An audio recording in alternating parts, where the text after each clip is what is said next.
What are the 3 key things that you should do when you're waiting to hear back as to whether or not your graduate school applications were successful or not? Stick around, let's chat about it today on this episode of Navigating Academia.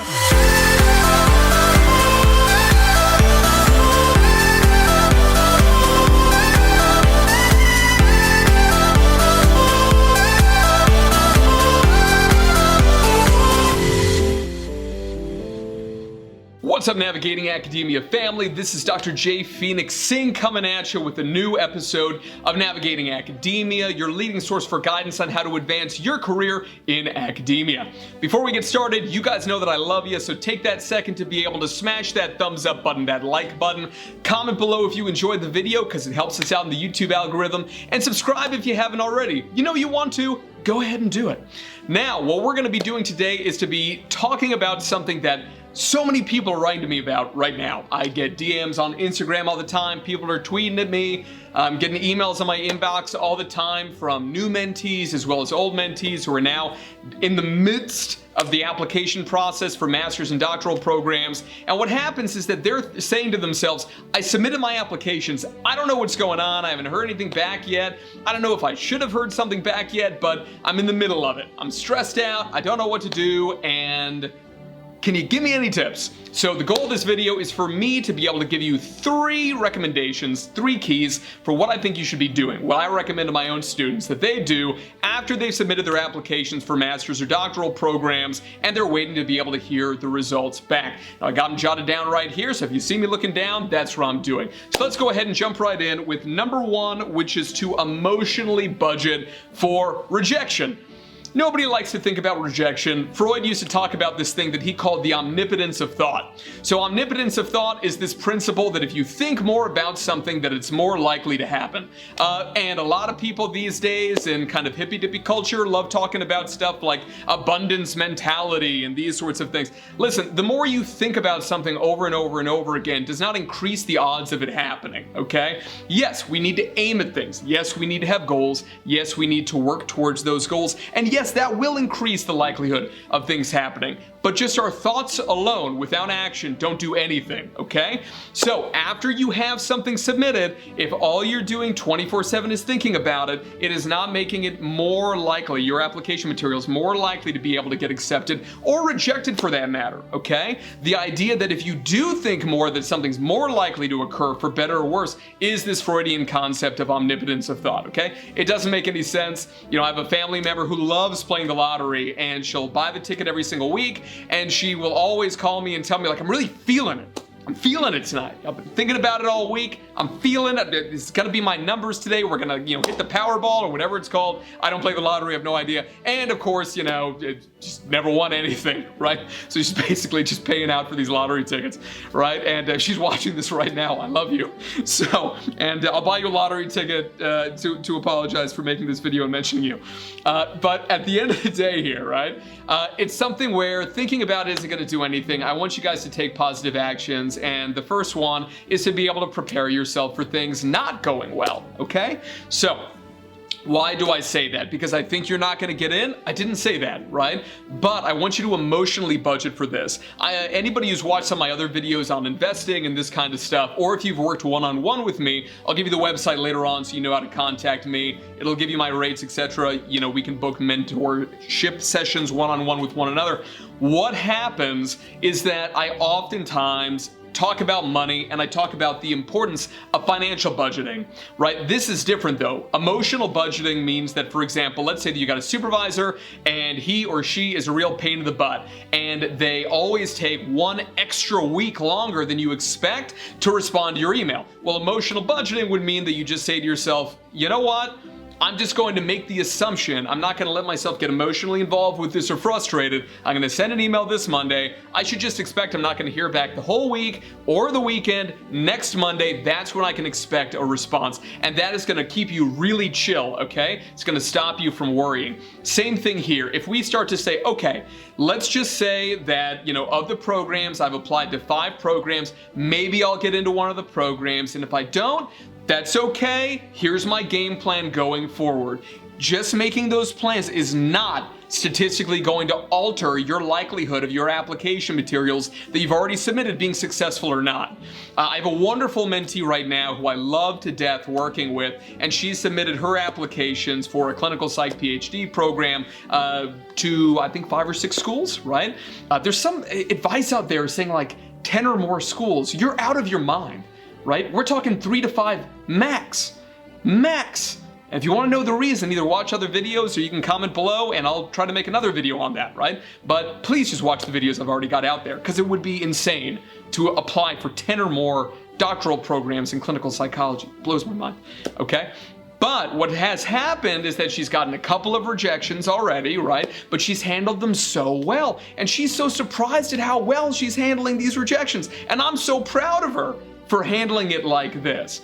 And the reason that she's been able to do it is because we've already come up with a structured plan of what we're gonna do together if she doesn't get into these programs. And it's allowed her to stay super chill. And the programs she's applied to are all tippity top programs in her country. And so because of that, of course you're not gonna get accepted to most of them. Statistically, it would be a crazy anomaly for that to happen in undergrad, let alone graduate school, where everything has to do with the goodness of fit between you and a target supervisor if we're talking about a research or scholar practitioner based program, okay? So that's number 1, is emotionally budget and come up with the plan of what you're gonna do in case rejection does end up occurring. It will pay big dividends emotionally if rejection does end up taking place. And if it doesn't, amazing, congratulations, I think that's great, right? But if it does, I want you to be chill about it, okay? That's number 1.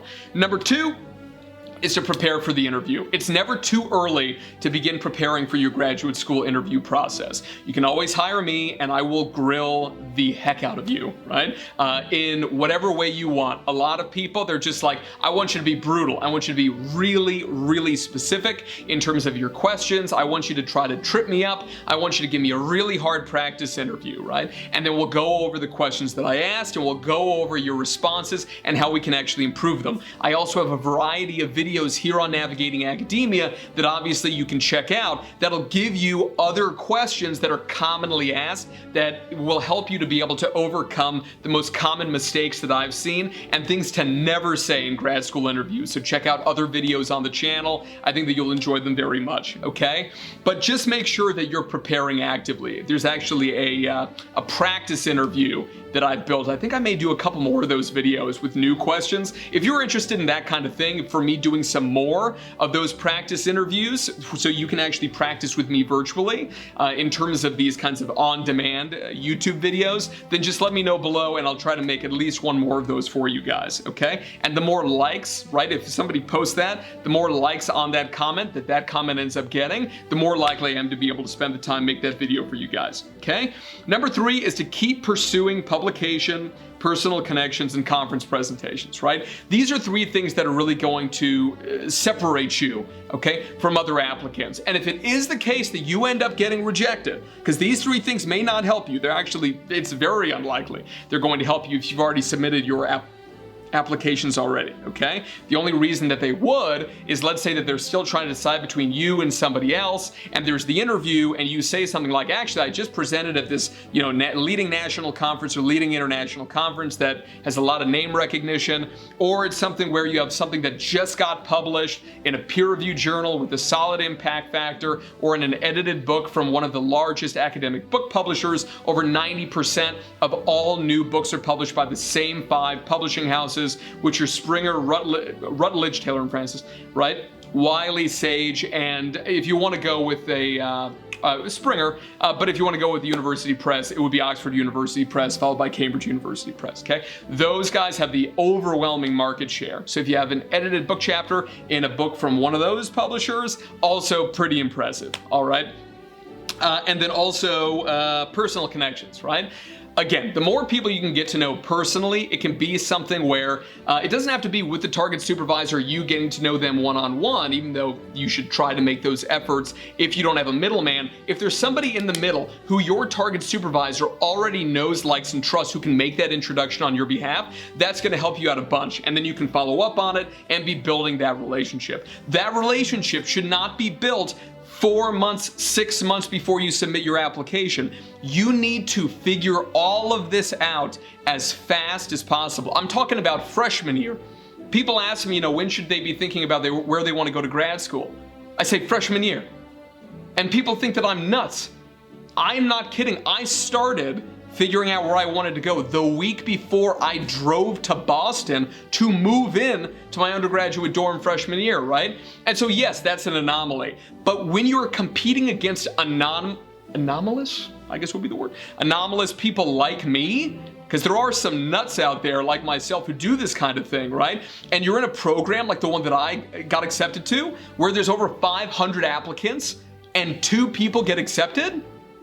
You need to be one of those people. You need to be one of these oddballs who's really dedicated to graduate school when you're an undergraduate, okay? I want you guys to have a great undergraduate experience. I want you to have a social experience, get involved in some clubs, make some of the best friends you'll ever have in your life, have a romantic relationship if that's something that you're interested in. Absolutely fantastic. But do keep your eyes on the prize here. If you mess up during undergraduate, I have friends who literally have only recently, I'm 34, they just recently a few years ago rebounded from having garbage undergraduate grades, garbage test scores. They didn't get any experience because they were chasing girls, they were getting wasted, they were doing all this kind of stuff. And these were good friends of mine, right, who I really care about. And they ended up having to get multiple master's degrees to be able to try to overcome all of these challenges. And of course, life happens in your 20s.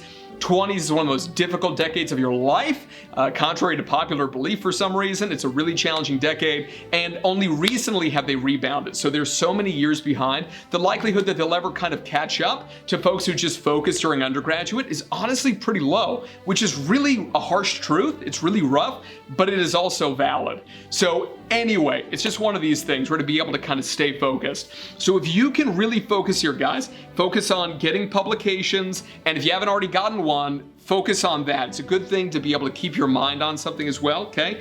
And if you don't know, you're like, how on earth do I get published, right? Again, Publication Academy, www.publicationacademy.com, okay? I will give you guys a discount on it. Just type in there or whatever. My assistant, who's a tech support person, will give you guys, I don't know, 10 to 20% discount, right? But just write to her on there, mention this video, okay? Next thing, personal connections, like I said, and finally, conference presentations, which are the least important of all 3, but it's good for you guys to have at least one poster, right? I hate conference posters, right? But if you can't get a conference paper, conference poster will do just fine. You just want to give your target supervisor the impression that you really, really care about scholarship and you really want to be involved in that world, okay? So those are my 3 big recommendations for you guys. All right, y'all, thank you so much for joining me today. That is the end of this video. Make sure that you visit the website below if you want to get in touch and book one-on-one sessions with me. It's www.jphoenixsing.com. My current rates are on there. Also, my email address, you can email me and book a session with me. Now, in addition to that, if you're interested in learning more about publishing or grants or writing academic books or a number of other things, everything from how to write an RFP to how to be able to start an academic blog to how to be able to start an academic podcast and everything in between, check out Publication Academy at www.publicationacademy.com. Appreciate you guys watching. Like the video, subscribe to the channel if you haven't already, and don't forget to get out there, take chances, and be your best self. Peace. Thank you so much for stopping by, everyone. It's a pleasure to have you here as always. If you enjoyed this video and you'd like to see more in this series on navigating academia, please click on one of these links over here to be able to view more original content. I hope to see you there.